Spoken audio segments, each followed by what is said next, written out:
Hello everyone, welcome to Study Tube. Mission railway के अंदर हम लोग एक नया चैप्टर करने जा रहे हैं। चैप्टर का नाम है द लिविंग वर्ल्ड, यानी कि सजीव जगत। इस चैप्टर में हम लोग 45 प्लस MCQ करने वाले हैं।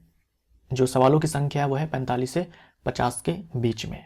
मिशन रेलवे 2024 नाम से मैंने एक प्लेलिस्ट बना दिया हुआ है आपके रेलवे के एग्जाम के लिए, जो भी आने वाले हैं 2024 में।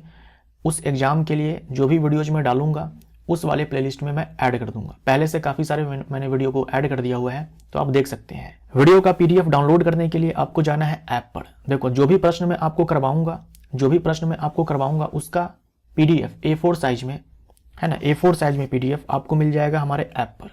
अब आप में से बहुत सारे ऐसे हैं जो कमेंट करते हैं कि PDF नहीं मिल रहा है। आप कौन सी दुनिया में जाकर के ढूंढते हो PDF को, ये आपको ही पता होगा। जैसे जैसे मैं बता रहा हूँ वैसे वैसे आप स्टेप्स फॉलो कीजिए, आपको PDF जरूर मिलेगा। सबसे पहले डिस्क्रिप्शन बॉक्स में लिंक दिया हुआ है ऐप का, जाइए उस पर क्लिक कीजिए। गूगल प्ले स्टोर खुल जाएगा और ये ऐप आपको मिलेगा। देख लो, यहाँ पर स्टडी ट्यूब एजुकेशन लिखा हुआ है और नीचे में डेवलपर का नाम लिखा हुआ है, एजुकेशन DIY7 मीडिया। जब आप साइन इन कर लेंगे उसके बाद यहाँ पर देखो ये 3 लाइनें दिखाई गई है, इस पर आपको क्लिक करना है। क्लिक करने के बाद आपको फ्री मटेरियल नाम से एक ऑप्शन मिलेगा, उस ऑप्शन पर आप क्लिक करेंगे तो मिशन रेलवे 2024 नाम से एक फोल्डर मिलेगा, उस फोल्डर में आपको PDF मिल जाएगा। इस चैप्टर का 2 PDF मिलेगा, एक प्रश्नों का जिसमें केवल प्रश्न होंगे A4 साइज में, दूसरा स्लाइड्स के PDF होंगे जो मैं आपको अभी यहाँ पर बताऊंगा।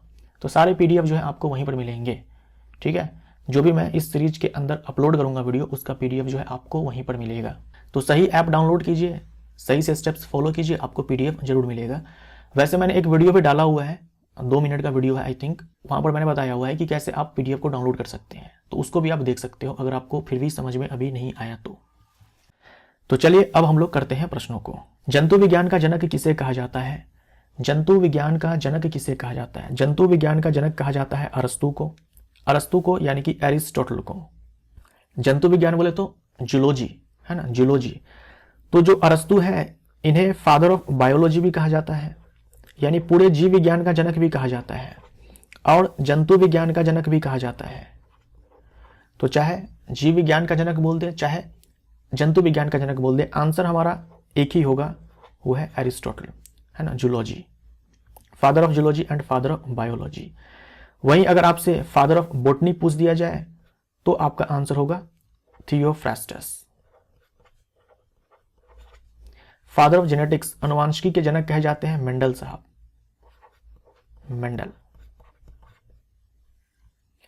हिस्टोरिया प्लांटेरम नामक पुस्तक किसके द्वारा लिखी गई? हिस्टोरिया प्लांटेरम नामक जो किताब है ये थियोफ्रास्टस ने लिखी थी।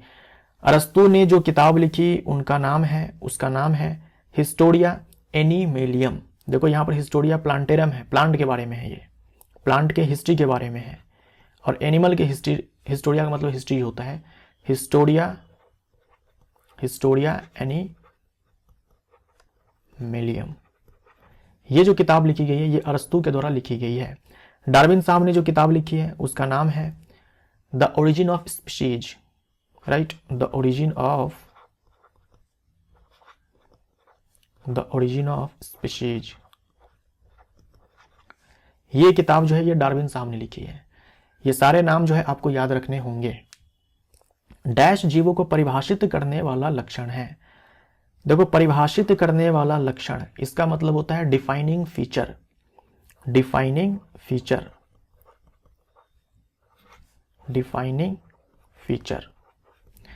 किसे कहते हैं डिफाइनिंग फीचर?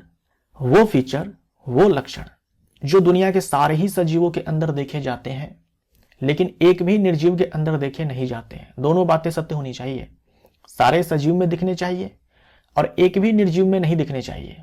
सारे सजीव में दिखने चाहिए और एक भी निर्जीव में नहीं दिखने चाहिए।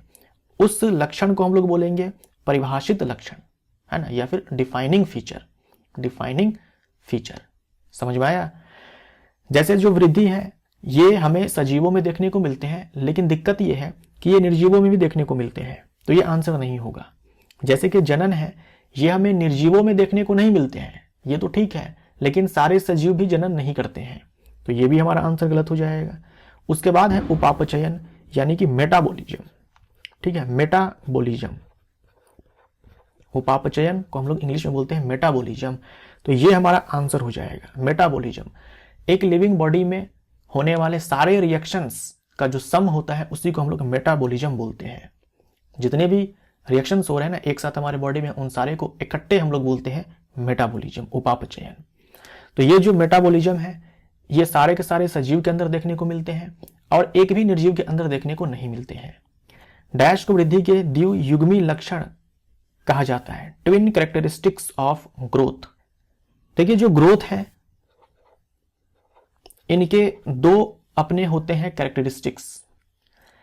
ये जो ग्रोथ है इनके दो कैरेक्टरिस्टिक्स हैं, है ना, दो कैरेक्टरिस्टिक्स हैं। जो पहला है वो है इंक्रीज इन नंबर, संख्या में वृद्धि। जो दूसरा है वो है द्रव्यमान में वृद्धि, द्रव्यमान में वृद्धि।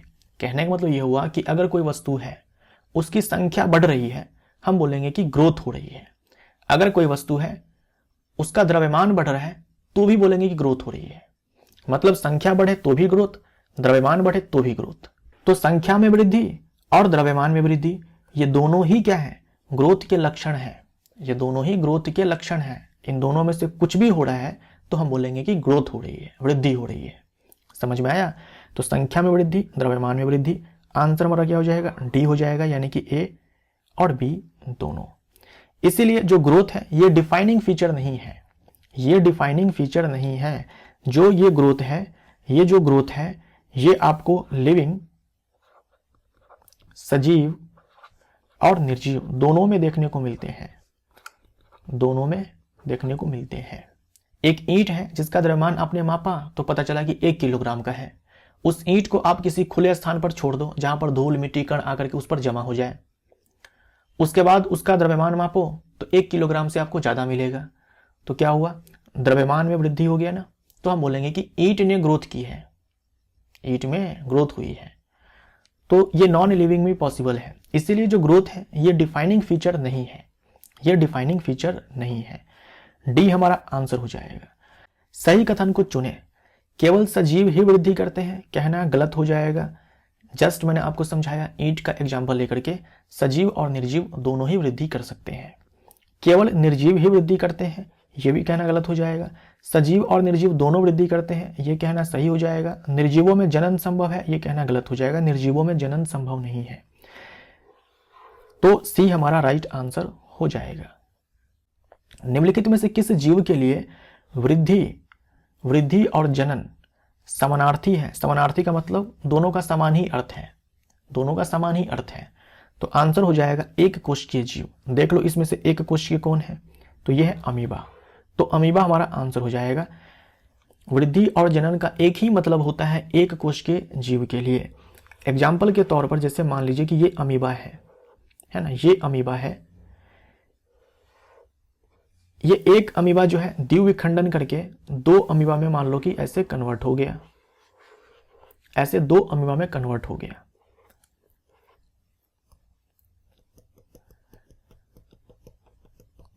अब मैं आपसे पूछूं क्या अमीबा ने जनन किया है? तो आप सब जानते हैं कि अमीबा में अलैंगिक जनन होता है, अमीबा में अलैंगिक जनन होता है, द्विविखंडन के द्वारा होता है, क्योंकि एक ही पेरेंट है ना, एक ही जनक है, 2 संतति है। तो ये एसेक्सुअल रिप्रोडक्शन है। टाइप कौन सा है? बाइनरी फिजन, द्विविखंडन, द्विविखंडन। तो मेरा बस इतना सा सवाल है कि क्या आप यहां पर ये बोल सकते हैं कि रिप्रोडक्शन हुआ है, जनन हुआ है? यस, जनन हुआ है। क्या आप यहां पर ये बोल सकते हैं कि ग्रोथ जो है ये हुई है, वृद्धि हुई है? यस। कैसे? एक अमीबा था, अब यहां पर 2 अमीबा है, संख्या में वृद्धि हो गई है। यहां पर 1 से अब 2 अमीबा यहां पर हो चुका है, संख्या में वृद्धि हो गई है। तो संख्या में अगर वृद्धि हो रही है किसी चीज की तो हम बोलेंगे उस चीज की ग्रोथ हो रही है। निम्न में से कौन जनन नहीं कर सकता? निम्न में से कौन जनन नहीं कर सकता, रिप्रोडक्शन नहीं कर सकता, जनन नहीं कर सकता? तो हमारा आंसर है खच्चर। खच्चर कभी भी जनन नहीं कर सकता है, खच्चर कभी भी जनन नहीं कर सकता है। जो खच्चर है ये मेल डंकी, मेल डंकी यानी कि नर गधा, उसके बाद फीमेल हॉर्स यानी कि मादा घोड़ा, इन दोनों के जनन से, इन दोनों के रिप्रोडक्शन से जो है खच्चर पैदा होता है, जिसे हम लोग इंग्लिश में म्यूल बोलते हैं। और ये खच्चर जो है स्टेराइल होता है, यानी कि बांधे होता है। जितने भी खच्चर होंगे ना, सारे के सारे स्टेराइल होंगे, वो अपना बच्चा पैदा नहीं कर पाएगा। अगर आप चाहते हैं कि और खच्चर हम लाएं और खच्चर पैदा करें, तो आप खच्चर से खच्चर पैदा नहीं कर पाएंगे। हमेशा आपको मेल डंकी और फीमेल हॉर्स के बीच में जनन करवाना पड़ेगा और खच्चर को पैदा करना पड़ेगा। अब ये स्टेराइल क्यों है? क्योंकि मेल डंकी और फीमेल हॉर्स ये दोनों अलग अलग प्रजातियां हैं, ये दोनों अलग अलग प्रजातियां हैं। तो जब भी दो अलग अलग प्रजाति के नर और मादा जनन करते हैं, उनसे जो बच्चा पैदा होता है, वो बच्चा भविष्य में अपना बच्चा पैदा नहीं कर पाएगा, वो निश्चित रूप से स्टेराइल होगा। वो अपना बच्चा पैदा, अपना संतान उत्पन्न नहीं कर पाएगा। कब? जब दो अलग अलग प्रजाति के नर और मादा जनन करेंगे तब। निम्नलिखित में से कौन जीवों को परिभाषित करने वाली अभिलक्षण नहीं है? नहीं है पूछा है तो वृद्धि है ना, वृद्धि। उपापचयन है, कोशिकीय संगठन है, सारे सजीव कोशिकाओं से मिलकर बने होते हैं, सारे सजीव कोशिकाओं से मिलकर बने होते हैं, तो ये तो होना ही है। चेतना यानी कि कॉन्शियसनेस। सारे सजीव क्या करते हैं? अपने परिवेश को, अपने सराउंडिंग को, अपने वातावरण को महसूस करते हैं, उनमें होने वाले बदलावों को महसूस करते हैं और बदले में प्रतिक्रिया देते हैं, रिस्पॉन्ड करते हैं। जैसे भी उनको रिस्पॉन्ड करना है, जो भी चेंजेज हो रहे हैं उसे फील करके जैसे भी रिस्पॉन्ड करना है वो रिस्पॉन्ड करते हैं। निर्जीव, जो निर्जीव होते हैं वो रिस्पॉन्ड नहीं करते हैं। ईंट निर्जीव है, ले जाकर आग में डाल दो, वो कूद कर थोड़ी भाग जाएगा, नहीं नहीं नहीं नहीं मुझे तो बहुत गर्मी लग रही है, ऐसा नहीं कर पाएगा ना। लेकिन सजीव तो ऐसा करते हैं, वो उस आग के गर्मी को महसूस करेंगे, उससे दूर भागना चाहेंगे। तो ये जो चेतना है, कॉन्शियसनेस है, केवल सजीवों के अंदर देखे जाते हैं, एक भी निर्जीव के अंदर नहीं देखे जाते हैं, सारे सजीव के अंदर देखे जाते हैं। ये तीनों ही जो है हर सजीव के अंदर देखने को मिलते हैं, किसी भी निर्जीव के अंदर देखने को नहीं मिलते हैं। इसीलिए तीनों ही सजीव के परिभाषित लक्षण हैं, यानी कि डिफाइनिंग फीचर्स हैं। द्विपद नाम पद्धति यानी कि बाइनोमियल नोमेनक्लेचर प्रणाली को किसने दिया? जैसे मनुष्य का वैज्ञानिक नाम जो है होमो सेपियंस है, तो यहां पर देखो दो पद है ना, दो पद है, होमो और सेपियंस। तो ये जो दो पद वाले हम नाम लिखते हैं, बायोलॉजिकल नेम लिखते हैं, साइंटिफिक नेम लिखते हैं, वैज्ञानिक नाम लिखते हैं, दो पद वाले, ये कॉन्सेप्ट दिया था किसने? लीनियस ने। ये कॉन्सेप्ट दिया था कार्लोस लीनियस ने या फिर कार्ल लीनियस ने। इन्हें वर्गीकी का जनक कहा जाता है, फादर ऑफ टैक्सोनॉमी कहा जाता है ना, फादर ऑफ टैक्सोनॉमी कहा जाता है। बायो का वो ब्रांच जिसमें हम लोग पढ़ते हैं कि जीवों का वर्गीकरण किस प्रकार से किया जाता है, उसे वर्गीकी कहते हैं, टैक्सोनॉमी कहते हैं। और फादर ऑफ टैक्सोनॉमी कहे जाते हैं आपके कार्ल लीनियस को फादर ऑफ टैक्सोनॉमी कहते हैं। कार्ल लीनियस के ऊपर बहुत सारे प्रश्न पूछे जाते हैं। कुछ और बातें हैं जो आप यहाँ पर ध्यान में रखें, जैसे द्विनाम पद्धति इन्होंने दिया। इनकी किताब का नाम है सिस्टमा नेचुरी, जेनरा प्लेंटरम, स्पीशीज प्लेंटरम। ये 3 किताबें हैं जो इनके द्वारा लिखी गई है। द्विनाम पद्धति किसने दिया? कार्लोस लीनियस ने दिया। फादर ऑफ टैक्सोनॉमी कौन कहे जाते हैं? कार्लोस लीनियस कहे जाते हैं। और दो जगत वर्गीकरण किसने दिया? कार्लोस लीनियस ने दिया। दो जगत वर्गीकरण, टू किंगडम क्लासिफिकेशन, दो जगत वर्गीकरण, टू किंगडम क्लासिफिकेशन, ये दिया लीनियस ने। इन्होंने क्या किया? सारे सजीव को प्लांट और एनिमल में डिवाइड किया था, नामकरण के द्विनाम पद्धति में प्रत्येक नाम के 2 घटक होते हैं। पहला घटक और दूसरा घटक क्रमशः दर्शाता है। सवाल आपसे ये पूछा जा रहा है कि ये जो 2 पद होते हैं, इनमें बताओ कि पहला घटक और दूसरा घटक किसे दर्शाता है, क्या दर्शाता है? ये पहला घटक और दूसरा घटक जो है होमो सेपियंस, ये दोनों क्या दर्शाते हैं? तो यही आपसे पूछा गया है। जैसे देखिए पैंथेरा लियो, ये एक वैज्ञानिक नाम है। उसके बाद पैंथेरा टिग्रिस, उसके बाद पैंथेरा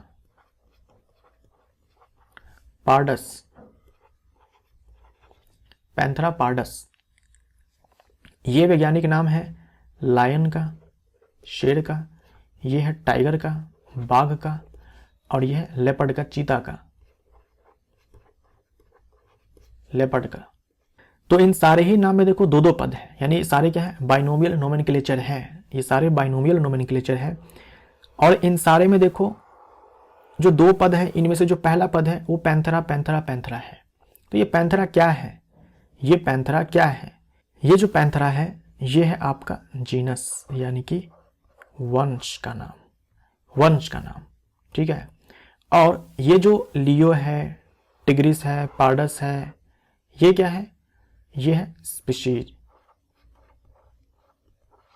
स्पीशीज जाति, ठीक है। ये है वंश, ये है वंश, और ये है जाति, जाति। तो आंसर हो जाएगा वंश और जाति, ए हमारा राइट आंसर हो जाएगा। आम का वैज्ञानिक नाम क्या है? आम का वैज्ञानिक नाम है मेंजीफेरा इंडिका, मेंजीफेरा इंडिका या फिर मेंगीफेरा इंडिका आप बोल सकते हो। होमोसेपियंस वैज्ञानिक नाम है हमारे जैसे मनुष्यों के लिए, है ना, यानी कि हम मनुष्यों के लिए, हमारे जैसा क्या, हम मनुष्यों के लिए। टाइगर का वैज्ञानिक नाम है Panthera tigris. Pisum sativum, Pisum sativum ये वैज्ञानिक नाम है जो मटर हम लोग खाते हैं उसका। जैविक नाम प्रायः किस भाषा में लिखा जाता है? जैविक नाम यानी कि वैज्ञानिक नाम, बायोलॉजिकल नेम, साइंटिफिक नेम किस भाषा में जनरली लिखा जाता है? जनरली किस भाषा में लिखा जाता है? यह लैटिन, लैटिन भाषा में लिखा जाता है, लैटिन भाषा में लिखा जाता है। ये जो लैटिन भाषा है ये मरी हुई भाषा है, डेड लैंग्वेज है ना, मृत भाषा है। ये जो है ये डेड लैंग्वेज है, मृत भाषा है, डेड लैंग्वेज है। तो क्या हुआ कि भविष्य में इनमें कोई भी चेंजेस नहीं होने वाले हैं। तो अगर कोई चेंजेस नहीं होने वाले हैं तो जिस शब्द का मतलब आज जो हम समझ पा रहे हैं, आने वाले टाइम में भी उसका मतलब वही होगा। शब्दों का जो अर्थ है वो चेंज नहीं होगा कभी भी, क्योंकि ये भाषा मरी हुई भाषा है, मृत भाषा है। तो इनमें किसी भी टाइप का कोई चेंज नहीं होगा। निम्न में से कौन आम के जैविक नाम को सही सही निरूपित है? निम्न में से कौन आम के जैविक नाम का सही सही निरूपण है? ये सवाल होना चाहिए। खैर आप समझ गए होंगे सवाल क्या पूछना चाह रहा है। बताओ आम का जो वैज्ञानिक नाम है इनमें से किसमें सही सही लिखा हुआ है? ये आपसे सवाल पूछा गया है। ये सारे जो है साइंटिफिक नेम लिखे गए हैं, आपको बताने हैं कि कौन सा साइंटिफिक नेम सही तरीके से लिखा गया है। क्योंकि वैज्ञानिक नाम लिखने के लिए कई सारे आपके स्टेप्स होते हैं, कई सारे स्टेप्स होते हैं। जो बाइनोमियल नोमेनक्लेचर लिनियस ने दिया था तो उसमें नाम कैसे लिखना है उनके कई सारे स्टेप्स होते हैं। तो उनमें से एक तो ये है कि देखिए जो आप दो पद लिखेंगे तो पहला पद जो होगा वो कहलाएगा वंश और जो दूसरा पद होगा वो होगा जाति, ठीक है। वंश का जो हम नाम लिखेंगे उसका पहला अक्षर कैपिटल होना चाहिए। जाति में सारे के सारे आपके छोटे होने चाहिए, छोटे अक्षर होने चाहिए, स्मॉल होने चाहिए। यहां पर तो ठीक है, मेंजीफेरा में जो एम है वो कैपिटल है, लेकिन इंडिका में सारे के सारे स्मॉल लेटर्स होने चाहिए, लेकिन यहाँ पर आई जो है कैपिटल लेटर है। तो ये तो सही है, ये तो सही है, लेकिन ये गलत है। उसके बाद देखो यहाँ पर देखो जो वंश का नाम है उसका पहला लेटर कैपिटल होना चाहिए, लेकिन यहाँ पर स्मॉल है, तो ये गलत हो जाएगा। और ये भी गलत है, इंडिका भी गलत है क्योंकि आई कैपिटल में है। यहाँ पर देखो इंडिका सही है, इंडिका में कोई दिक्कत नहीं है, लेकिन मेंजीफेरा यहाँ पर गलत है क्योंकि एम जो है स्मॉल है। यहाँ पर देखो तो कैपिटल एम है और यहाँ पर सारे के सारे स्मॉल है, तो ये हमारा बिल्कुल सही है, ये हमारा बिल्कुल सही है। तो डी हमारा राइट आंसर हो जाएगा। अगर आप वैज्ञानिक नाम को प्रिंट करते हैं, अगर आप वैज्ञानिक नाम को प्रिंट करते हैं, कहीं पर प्रिंट करते हैं, है ना, प्रिंटिंग के लिए वैज्ञानिक नाम का जब हम प्रिंटिंग करते हैं तो आप क्या करेंगे, इटैलिक में लिखेंगे। यानी ये जो मेंजीफेरा इंडिका है इसी को आप क्या करेंगे, ऐसे इटैलिक में लिखेंगे, यानी कि तिरछा में लिखेंगे हम लोग, मेंजीफेरा इंडिका। ये इटैलिक है, थोड़ा सा मैंने तिरछा जो है लिखा हुआ है, अच्छे से नहीं हो पाया है बट समझ जाओ आप। जो इटैलिक हम लिखते हैं ना, इटैलिक स्टाइल जो लिखते हैं, मैं उसी की बात कर रहा हूँ। अगर आप हाथ से लिखते हैं, हैंड रिटेन प्रिंटिंग का मतलब जो आप टाइप करते हैं छपवाने के लिए, उसमें आप क्या करेंगे, इटैलिक कर देंगे। अब हैंड रिटन में इटैलिक कैसे करें भाई? तो इसके लिए नियम दिया गया कि ठीक है आप इटैलिक मत कीजिए, आपको क्या करना है, पहले तो नाम लिख लेना है, मेंजीफेरा इंडिका हम लोगों ने लिख लिया।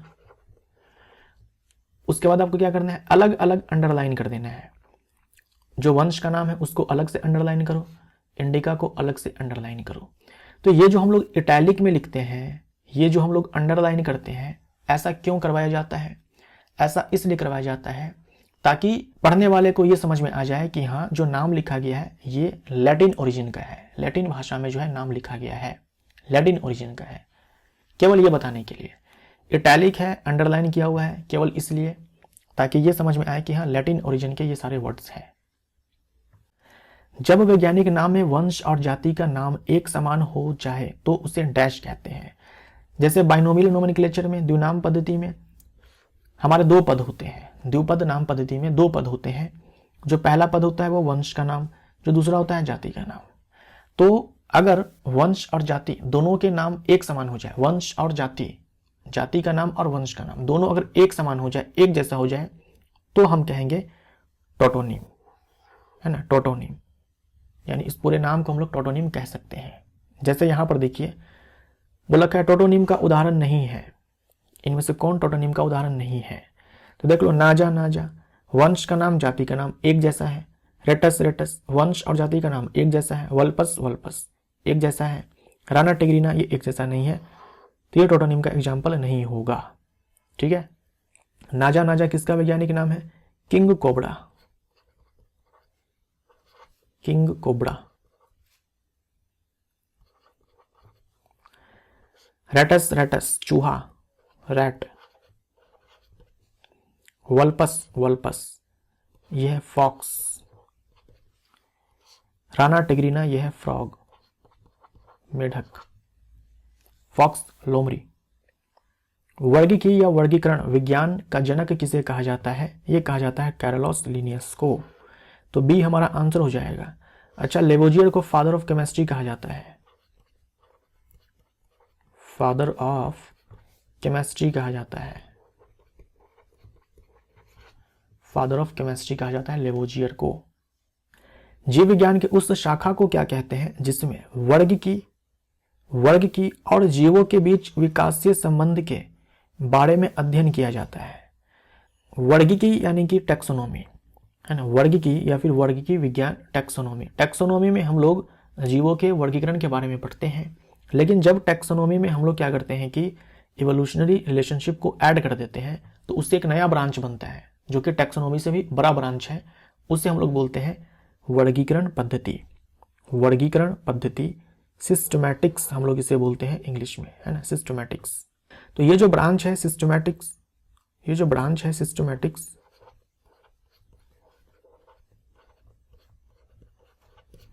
इसमें देखिए जो टेक्सोनोमी है जिसके फादर कहे जाते हैं लीनियस, टेक्सोनोमी ये तो आता ही है, साथ में इसमें क्या है कि इवोल्यूशनरी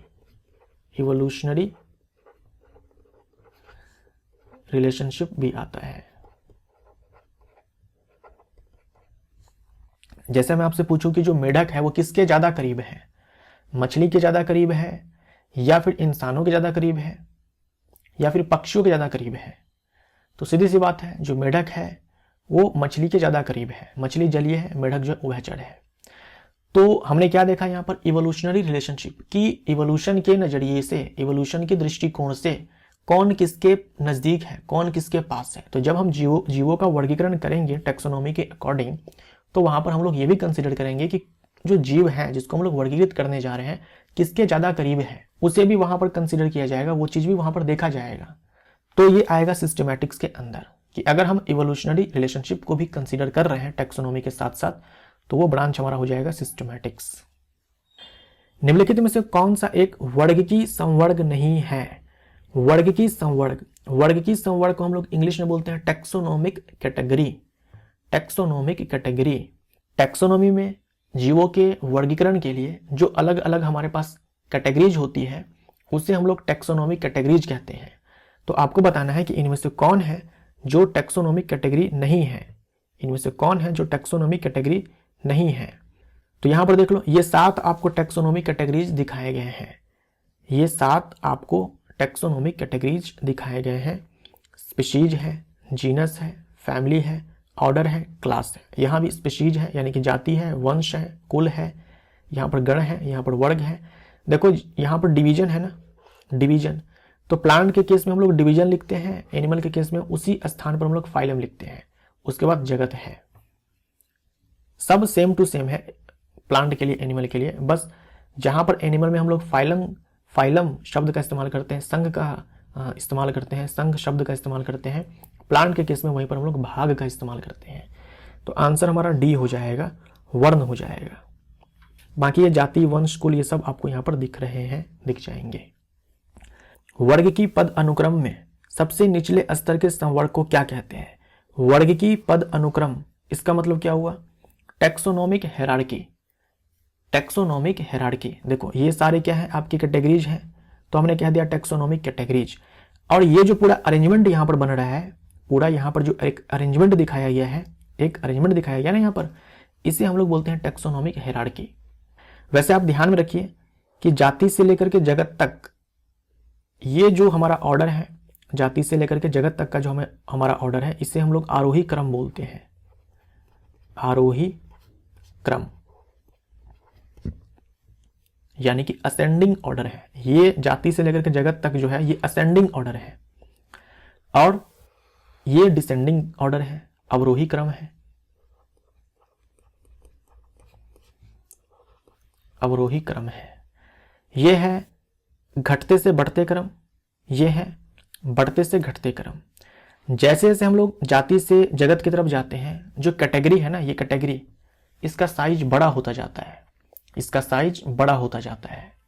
स्पेशीज छोटा साइज है, कैटेगरी का साइज छोटा है, जगत कैटेगरी का साइज सबसे बड़ा है, यहाँ पर सबसे बड़ा है। तो जैसे जैसे हम लोग जाति से जगत की तरफ बढ़ते हैं, जो साइज है कैटेगरी का वो बड़ा होता जाता है, बढ़ता जाता है। सबसे निचले स्तर के संवर्ग को, यानी कि संवर्ग का मतलब कैटेगरी बोल दो, कैटेगरी के हम लोग एक कैटेगरी के लिए हम लोग एक और शब्द इस्तेमाल करते हैं इंग्लिश में, टेक्सॉन। ये थोड़ा साइंटिफिक वर्ड है, टेक्सॉन, ठीक है, टेक्सॉन। टेक्सॉन जो है सिंगुलर वर्ड है, टेक्सा प्लूरल वर्ड है। सबसे निचले स्तर का जो संवर्ग है वो है स्पीशीज यानी कि जाति। तो ए हमारा आंसर हो जाएगा। पौधे के लिए फाइलम के स्थान पर किस शब्द का उपयोग किया जाता है? देखो जंतुओं के वर्गीकरण के लिए जहां पर हम लोग फाइलम शब्द का इस्तेमाल करते हैं, संघ शब्द का इस्तेमाल करते हैं, प्लांट के वर्गीकरण में हम लोग डिवीजन शब्द का इस्तेमाल करते हैं। जैसे आपने सुना होगा Thallophyta, bryophyta, pteridophyta, gymnosperm, angiosperm. Plant kingdom के ये सारे क्या है? भाग हैं। और जंतुओं में आपने सुना होगा आर्थ्रोपोडा, है ना, Porifera, Coelenterata, Arthropoda, Mollusca, Echinodermata, Chordata, ये सब आपने सुना होगा, एनेलिडा, ये सारे क्या है? फाइलम है। तो हमारा आंसर यहाँ पर क्या हो जाएगा? भाग, सी हमारा राइट आंसर। कीट पतंगों के अध्ययन को कहते हैं, कीट पतंगों के अध्ययन को हम लोग कहते हैं एंटमोलॉजी, है ना, एंटमोलॉजी। फाइकोलॉजी, फाइकोलॉजी किसका अध्ययन है, किसका स्टडी है? शैवालों का। शैवालों का जो अध्ययन होता है उसे हम लोग फाइटोलॉजी कहते हैं।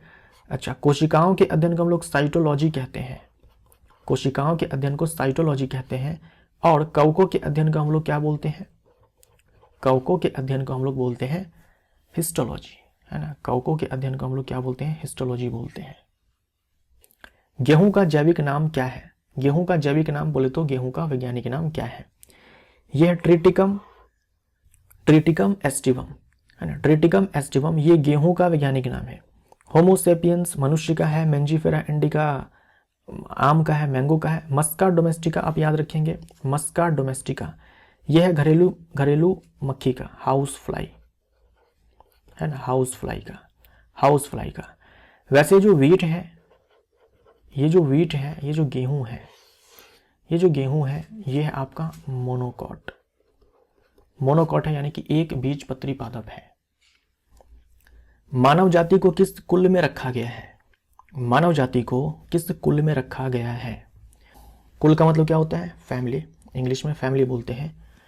सबसे नीचे क्या आएगा? सबसे नीचे आएगा आपका जाति, सबसे नीचे जाति।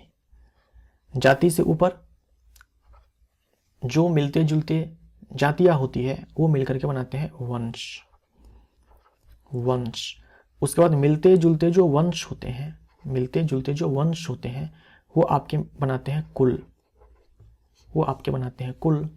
जो मिलते जुलते कुल होते हैं वो बनाते हैं गण यानी कि ऑर्डर, जो आपके मिलते जुलते गण होते हैं वो मिलकर बनाते हैं वर्ग, और जो मिलते जुलते वर्ग होते हैं वो मिलकर बनाते हैं संघ,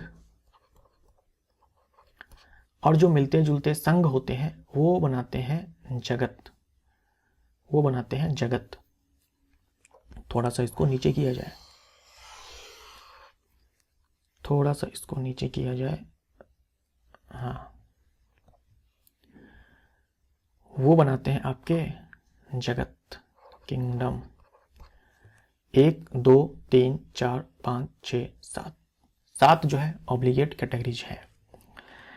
अब हम मनुष्य की बात करें, वैज्ञानिक नाम होमो सैपियंस है। तो सैपियंस को हम लोग क्या बोल सकते हैं कि ये जाति है, सैपियंस, होमो सैपियंस। होमो क्या है? वंश है। मनुष्य जिस वंश में आता है उसका नाम है होमो। जिस फैमिली में, जिस कुल में आता है उसका नाम है होमिनिडाई, होमिनिडाई, या फिर होमिनिडी बोल सकते हो आप, या फिर होमिनिडी बोल सकते हो, सिंपली होमिनिडी। कौन से ऑर्डर में आता है? प्राइमेटा। ये आपको ध्यान में रखना है, मनुष्य के बारे में तो कम से कम आपको ये पूरा पता होना चाहिए। प्राइमेटा, प्राइमेटा ऑर्डर में। वर्ग कौन सा है, क्लास कौन सा है? मैमेलिया,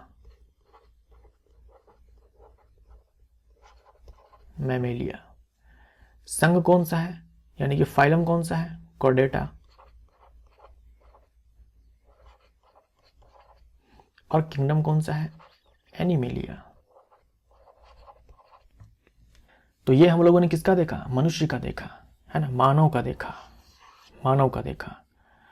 तो आंसर क्या हो जाएगा? Hominidae, Hominidae.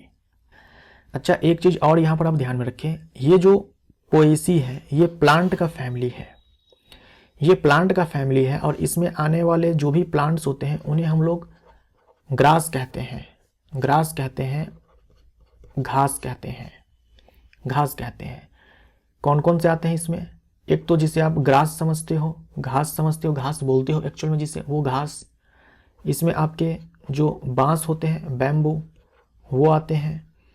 इसमें आपके आते हैं आपके शुगर केन, गन्ना, और इसमें ले सकते हो आप मक्का को ले सकते हो, मेज, और इसमें आप ले सकते हो व्हीट, गेहूं, उसके बाद ले सकते हो राइस।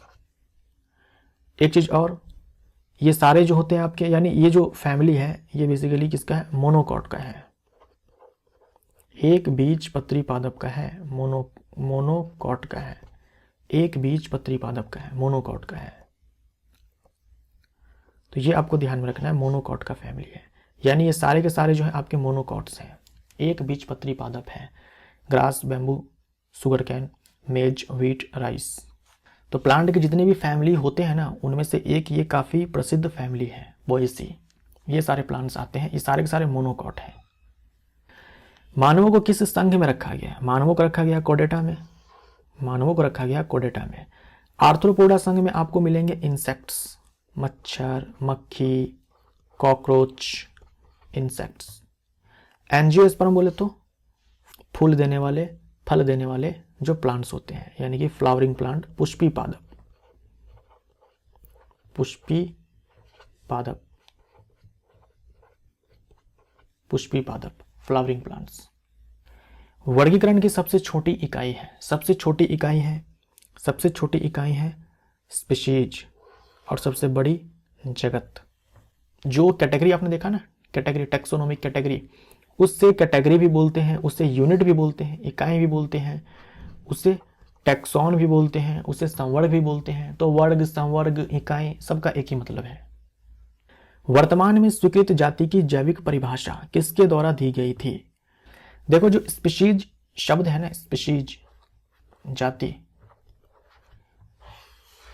इसकी परिभाषा जो है कई सारे वैज्ञानिकों ने दी है, अपने अपने अकॉर्डिंग जो है कई सारे वैज्ञानिकों ने जो है इसकी परिभाषा दी है। लेकिन सबसे ज़्यादा जो एक्सेप्टेबल डेफिनेशन है स्पीशीज को लेकर के, वो है आज के डेट में अर्नस्ट मायर का। अर्नस्ट मायर ने स्पीशीज की परिभाषा दी, जिसे आज के डेट में सबसे ज़्यादा माना जाता है। क्या कहा था इन्होंने? जो मैंने आपसे थोड़ी देर पहले कहा वही चीज़, कि दो अलग अलग प्रजाति के नर और मादा जब आपस में जनन करते हैं तो उनसे जो संतान उत्पन्न होता है वो अपना संतान उत्पन्न नहीं कर पाएगा भविष्य में, वो आपका होगा स्टेराइल, यानी कि बांध्य होगा, इनफर्टाइल होगा। यही है प्रजाति की परिभाषा। वर्गीकी के अनुसार पक्षी दर्शाता है, पक्षी दर्शाता है वर्गीकी के अनुसार, टैक्सोनॉमी के अकॉर्डिंग। तो ये जो पक्षी है ये क्या है, अपने आप में एक क्लास है, वर्ग है, जिसे हम लोग एव्स बोलते हैं, एव्स। तो ये हो जाएगा वर्ग, वर्ग। जैसे मनुष्य के लिए वर्ग है मैमेलिया, जो आपके मछलियां हैं उसके लिए है पाइसेज, पक्षियों के लिए एव्स, सरीसृप के लिए रेप्टिलिया। ICBN का पूर्ण रूप क्या है? ICBN, ICBN इसका फुल फॉर्म होता है international code of botanical nomenclature, international code of botanical nomenclature. Code का मतलब रूल्स होते हैं, नियम होते हैं। तो अंतर्राष्ट्रीय नियम है जो आपके पेड़ पौधे होते हैं उनके नामकरण के लिए। तो ए हमारा आंसर हो जाएगा, international code of botanical nomenclature. तो जो ICBN है इनमें वो सारे नियम हैं। एक किताब मान लो, एक किताब है जिसमें सारे नियम लिखे गए हैं कि प्लांट का जो नामकरण किया जाएगा, जो पादप है उनका जो नाम रखा जाएगा, कैसे रखा जाएगा, कौन कौन से नियम फॉलो करने हैं, वही सारी बातें जो है इसमें लिखी गई है। जैसे IPC है, इंडियन पिनल कोड, कौन से अपराध करने पर कौन से सजा दिए जाएंगे, वो सारी बातें लिखी हुई है। ठीक वैसे ही ICBN है। ICZN भी होता है, ICZN international code of zoological nomenclature.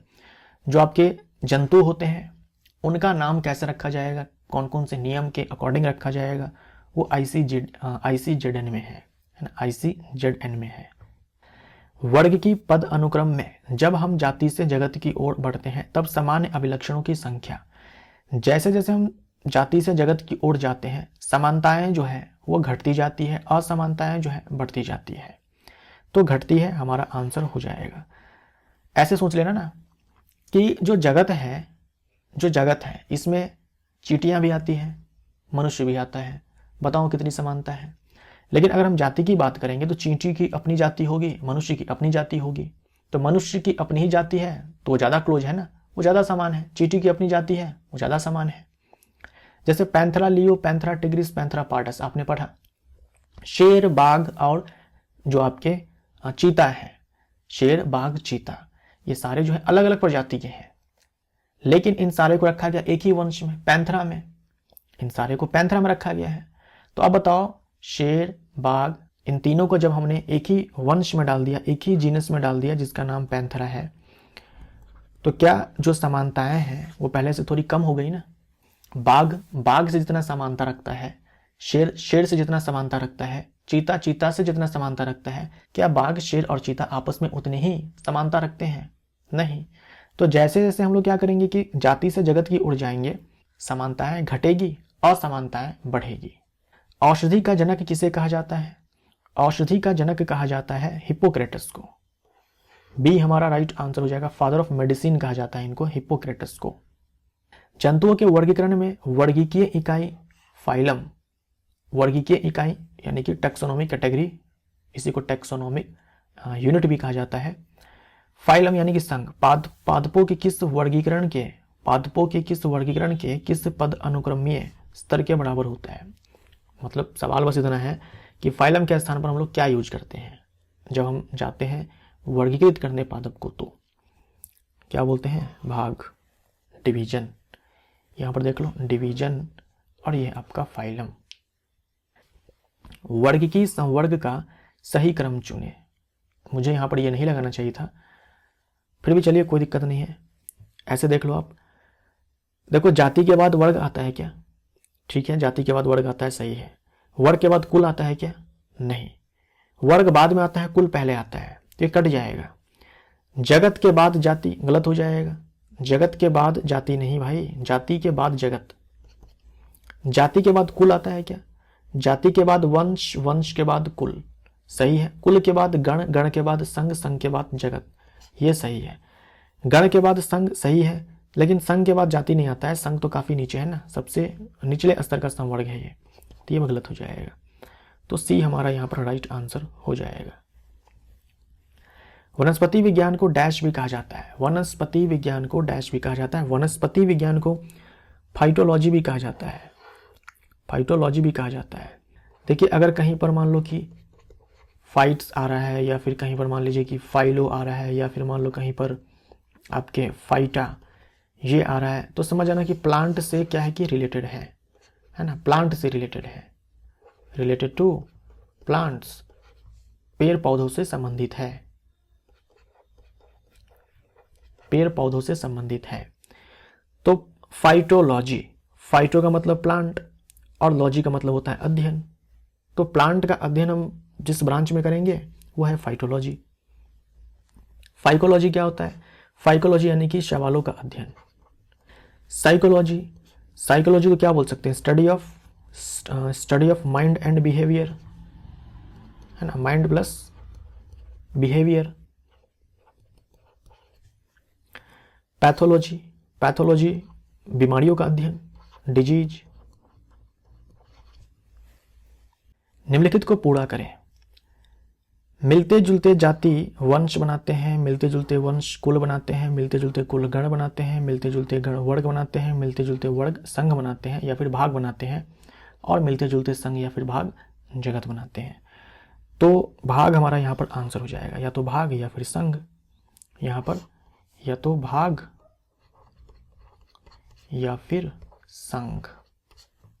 Dash को मेटाजोआ भी कहते हैं, डैश को मेटाजोआ भी कहते हैं। अब जोआ आ जाए मतलब समझ जाना कि जूलॉजी से रिलेटेड है, यानी कि जंतुओं से रिलेटेड है। तो मेटाजोआ हम लोग जानवरों को ही बोलते हैं, मेटाजोआ। ऐसे ही मेटाफाइटा, मेटाफाइटा हम लोग पौधों को बोलते हैं। तो बी हमारा आंसर। 5 जगत वर्गीकरण किसने दिया? 5 जगत वर्गीकरण दिया आर.एच. भुट्टेकर ने। तो बी हमारा आंसर हो जाएगा, आर.एच. भुट्टेकर ने 5 जगत वर्गीकरण दिया था। और कार्ल लवूज ने दिया 6 जगत वर्गीकरण। लिनियस ने दिया 2 जगत वर्गीकरण। निम्न में से कौन सा जीव प्रजनन नहीं कर सकता? निम्न में से कौन सा जीव प्रजनन नहीं कर सकता? तो खच्चर नहीं कर पाएगा, हम लोग ऑलरेडी चर्चा कर चुके हैं, खच्चर नहीं कर पाएगा। प्रजनन नहीं कर सकता मतलब स्टेराइल है। श्रमिक मधुमक्खी, इसे हम लोग वर्कर बी बोलते हैं इंग्लिश में, वर्कर बी। तो ये मधुमक्खियां भी अपना बच्चा पैदा नहीं कर पाती है। कौन सी? श्रमिक मधुमक्खी। मधुमक्खी के भी कई सारे टाइप्स होते हैं, उनमें श्रमिक मधुमक्खी। उसके बाद जो आपके अनुर्वर मानव युगल होते हैं, जो आपके स्टेराइल या फिर बोल दो इनफर्टाइल जो ह्यूमन कपल होते हैं, यूजुअली जो आपके कपल होते हैं वो अपना बच्चा पैदा करते हैं, लेकिन किसी किसी केस में किसी कारण से, किसी बीमारी के कारण वो अपना बच्चा पैदा नहीं कर पाते हैं, इनफर्टाइल हो जाते हैं। तो ये सारे जो है अपना बच्चा पैदा नहीं कर पाएंगे, तो उपर्युक्त सभी हमारा आंसर हो जाएगा। कार्ल वुज के अनुसार 3 डोमेन है। कार्ल वुज ने दिया था 6 जगत वर्गीकरण, इसी को 3 डोमेन सिस्टम भी कहा जाता है, 3 डोमेन सिस्टम भी कहा जाता है। तो यह है archaea, bacteria and यूकैरिया, archaea, bacteria and यूकैरिया। तो 3 डोमेन देख लो कौन कौन से हैं, आर्किया है, बैक्टीरिया है एंड यूकैरिया है, ठीक है। और 6 जगत वर्गीकरण में देखो, जो पहला जगत है यह है आर्किया, जो दूसरा है वो है यू बैक्टीरिया।